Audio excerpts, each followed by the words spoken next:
K3 dan juga K3 umum baik kimia, untuk ketinggian, untuk chemical itu teman-teman sudah mendapatkan sertifikasi.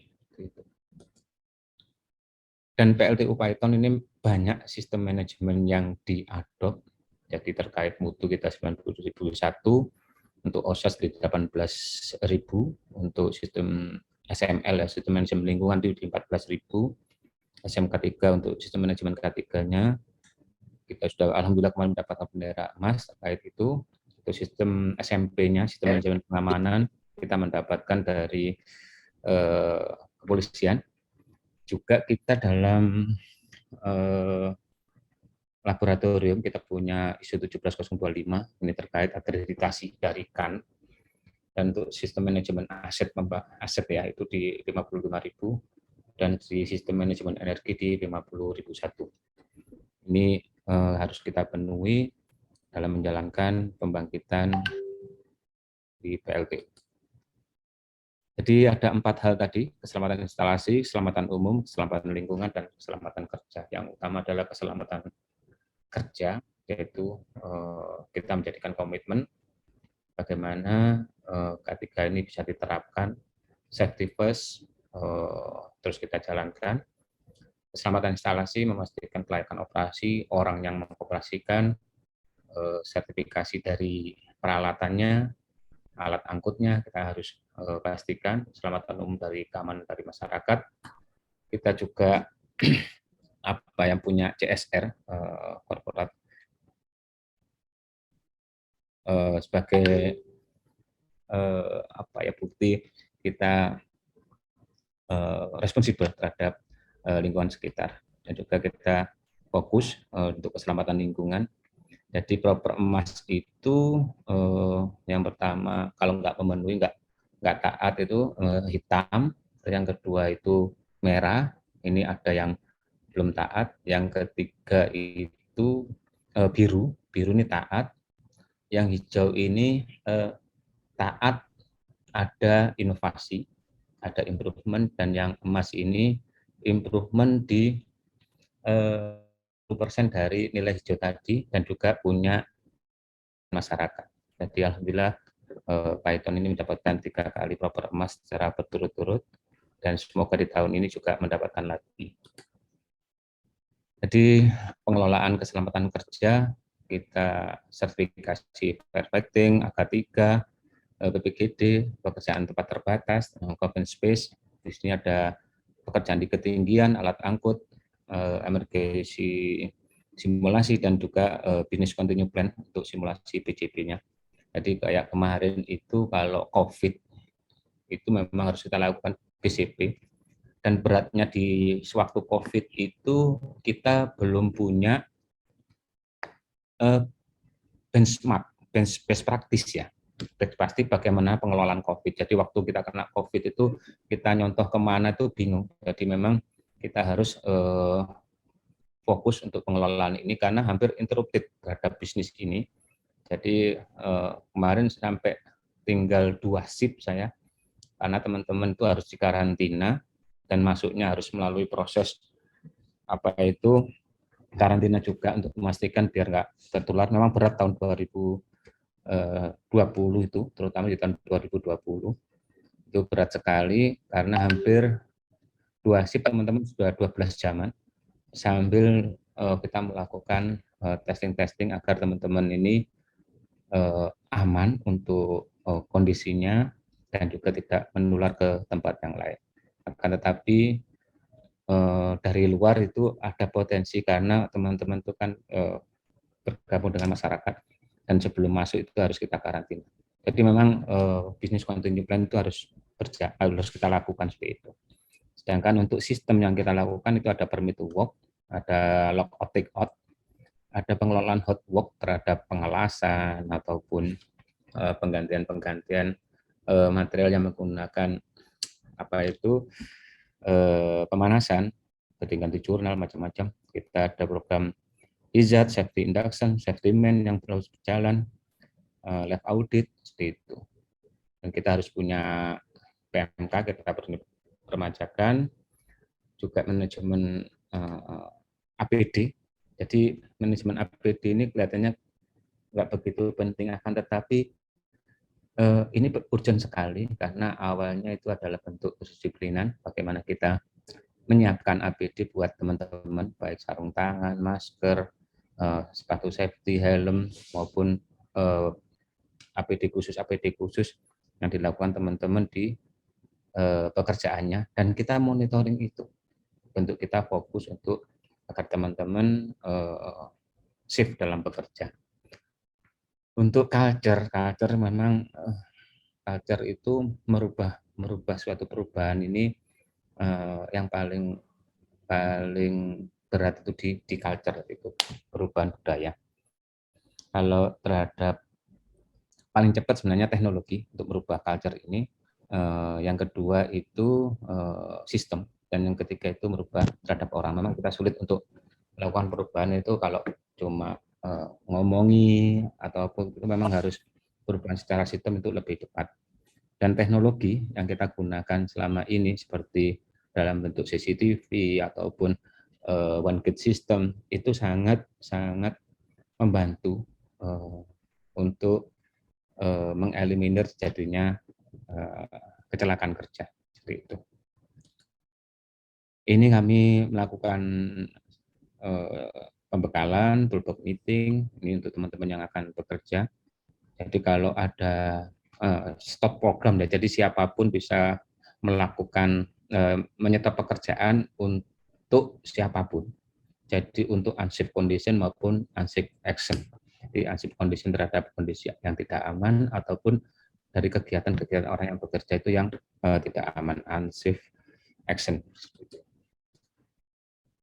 Kita juga melakukan monitoring kesehatan terhadap teman-teman, terutama yang shift malam, terhadap pola operasinya. Kita rutin melakukan medical check up terhadap teman-teman, kita laporkan ke Disnaker, kita lihat teman-teman lokasi kerjanya, baik pencahayaannya, kita nilai ambangnya masuk atau enggak, yang manajemen khusus, dan ada senam ada tempat juga olahraga di perumahan itu, apa itu di housing ya, sehingga suasana teman-teman sehat dan juga bersih seperti itu. Ini tadi sudah saya sampaikan, pengelolaan umum ini memang tidak setiap orang boleh masuk, ada tertutup A, tertutup B, C, dan D, dan memang kalau teman-teman masuk ke komplek PLTU itu screeningnya memang ketat sekali, jadi mulai depan kita harus punya akses point sampai masuk, bukan untuk apa, memang untuk keselamatan teman-teman sendiri dan juga untuk keselamatan instalasi. Jadi setiap titik itu akan ganti kartu untuk mengganti dari C ke B atau ke A, itu memang dilakukan penggantian di tempat-tempat yang telah disediakan. Dan ini yang paling penting tadi adalah keselamatan lingkungan. Jadi memang PLTU kebanyakan dari dekat di laut karena laut kita gunakan untuk pendingin, terutama untuk kondensor ya. Akan tetapi laut ini juga digunakan untuk masyarakat juga. Jadi inginnya kita tidak mencemari, akan tetapi kita mulai membimbing masyarakat malah kita dengan melakukan transplantasi terumbu karang. Jadi dekat pantai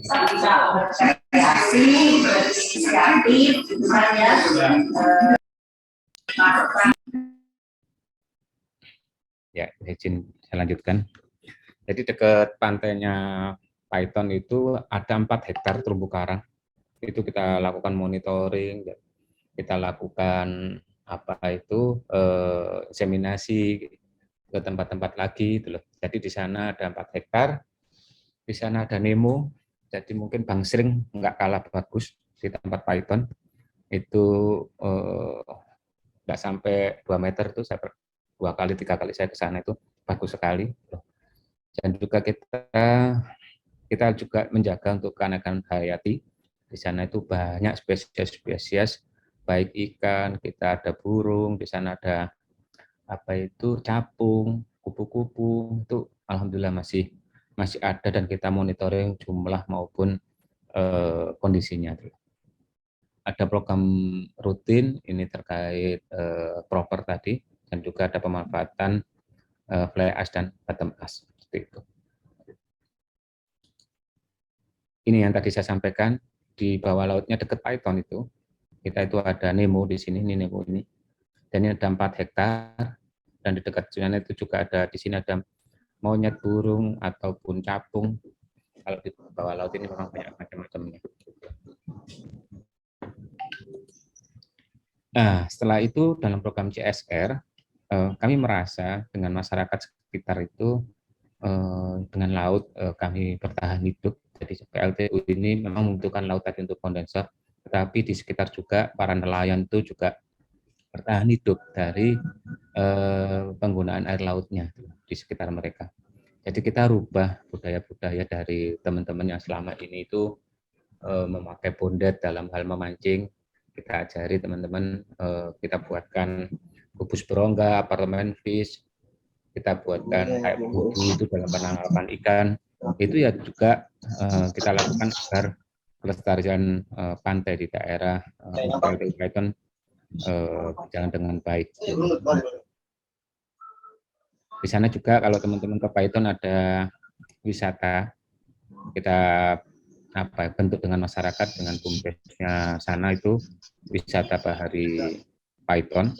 Jadi sudah ada 168.000 pengunjung, kebanyakan untuk diving dan snorkeling, dan alhamdulillah untuk ada ojek laut di sana, dan kebanyakan kita juga banyak melakukan transplantasi dan kita transplantasi dengan masyarakat juga agar ini semakin banyak terumbu karang sehingga di sana itu lautnya lestari. Dan pertumbuhannya juga bagus. Di sana hampir operasi berapa tahun ya? Kalau 93 itu 28 tahun cepat pertumbuhannya untuk terumbu karang. Dan alhamdulillah dari desa Pinor tadi itu, Pinor Harmoni itu ada pendapatan besar masyarakat di sana. Sih menyampaikan hampir 4M dalam 1 tahun pendapatannya. Ini bentuk pemberdayaan masyarakat dari PLTU.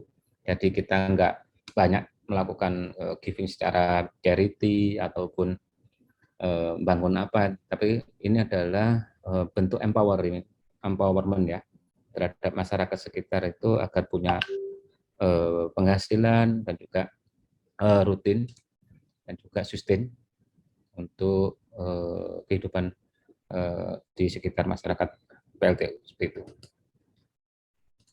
Dan ini penghargaannya yang kami dapatkan sampai 2020 kemarin, kita dapatkan sampai 2021 kalau yang Subroto ini 4 kali, alhamdulillah, dan zero accident dari 15 juta sudah. Jadi hampir berapa 800 orang yang bekerja di PLTU 12 dan total untuk satu komplek itu mungkin ada 4.000 orang di sana bekerja di sana. Mungkin itu yang bisa saya sampaikan. Jadi kita tidak hanya menjaga senyuman, tapi bisa membangkitkan harapan untuk mewujudkan kehidupan yang lebih baik. Terima kasih. Saya kembalikan ke moderator. Assalamualaikum warahmatullahi wabarakatuh. Terima kasih kepada Bapak Mustafa Abdillah, sangat lengkap sekali materi yang disampaikan, mulai dari profil PT PJB Python, beserta pengelolaan di skala bidang di keselamatan kerja, keselamatan umum, dan lain-lain. Selanjutnya, langsung saja bisa sesi tanya jawab dengan peserta. Ini di chat ada pertanyaan Bapak dari Bapak Suyanta. Bagaimana komitmen dan kebijakan PLN terhadap energi berkelanjutan jangka panjang, khususnya energi terbarukan? Apakah ada CSR yang diarahkan riset perorangan dan lembaga untuk mengembangkan terbarukan? Ya. Terima kasih moderator. Jadi Pak Suyanta, terima kasih atas pertanyaannya. Jadi PLN ini untuk